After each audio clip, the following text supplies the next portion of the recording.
Greetings, citizens of the Intertubes. This is Richo, and this is the first video for my Incurably Curious channel.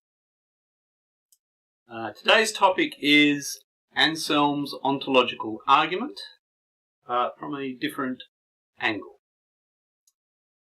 One of the most famous arguments for the existence of God is the ontological argument. Most famously by St. Anselm.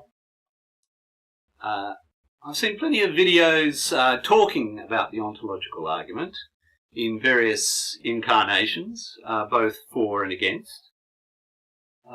Many believers think that it's an impressive argument and a compelling argument, and most non-believers think it's the silliest argument for God that they know.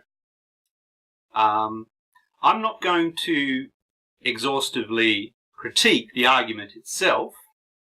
That's been done to death.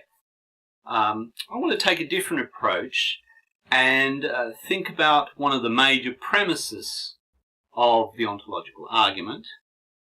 That is the notion of greatest possible being, and see what taking this premise seriously would mean for the God of various world religions. To Anselm, God is that being whose essence is such that no greater possible being could be imagined. The obvious problem with this premise is in the meaning of greater. The intended logic behind the need for this premise is clear.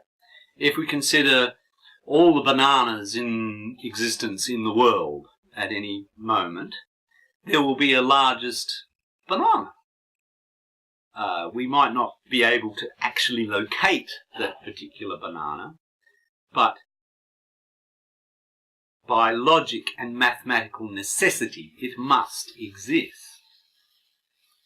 But the problem with greatness is that it's not a quantity like mass or length or sweetness. There's no way to turn that into an unambiguous value that we can all agree on.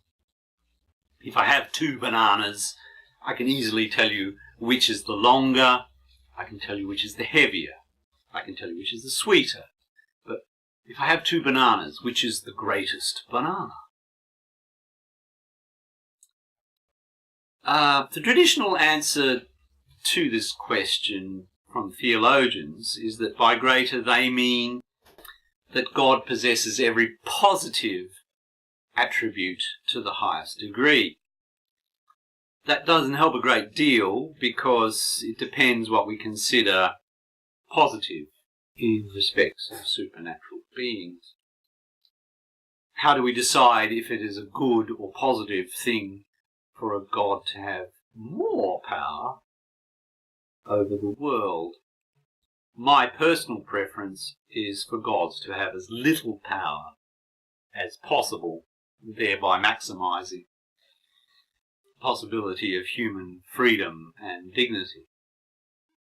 But that's just my personal opinion.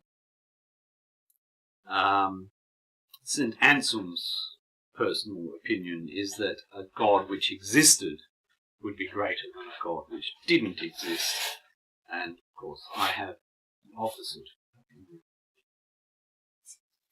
opinion. So the traditional answer is that the more powerful being would be the more perfect, that the more compassionate being would be the more perfect, that the more knowing being would be the more perfect, etc. And people will speak of positive attributes, and they consider power and wisdom and knowledge to be positive attributes. But we can see by this idea of the greatest possible being that it gives us a method or a heuristic for assessing candidates for the title of God with a capital G. So we can examine candidate God 1 powerful supernatural being that creates the universe and then has no idea how it's going to turn out. That cannot be the God that St. Anselm was thinking of, because we can immediately imagine candidate God 2, which is exactly like candidate God 1, but does know how everything's going to turn out. So in this way, it gives us an algorithmic test that lets us consider candidate gods and rank them and eliminate pretenders to the throne. The final product of the process, the last God standing, is the real deal, and any lesser beings that we have considered cannot be the God, which the ontological argument is trying to prove. And then now I want to think about, if we take this seriously, what does that mean for the gods of various world religions? What does the ontological argument say about the God of the Bible, Yahweh or Allah? I would say that it doesn't help them in the slightest. Imagine a being which is in all respects identical to Yahweh or Allah, that didn't tell Abraham to sacrifice his son and then restrain his hand at the last minute.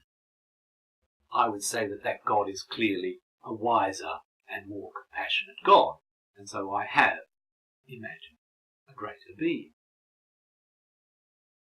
And if we do this with every God of every world religion,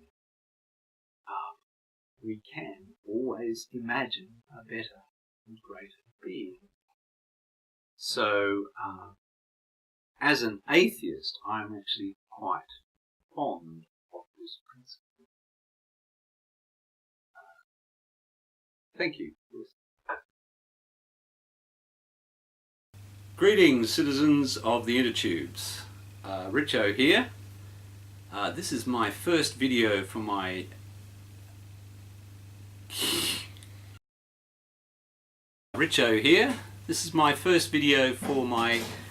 incurable I can't say it.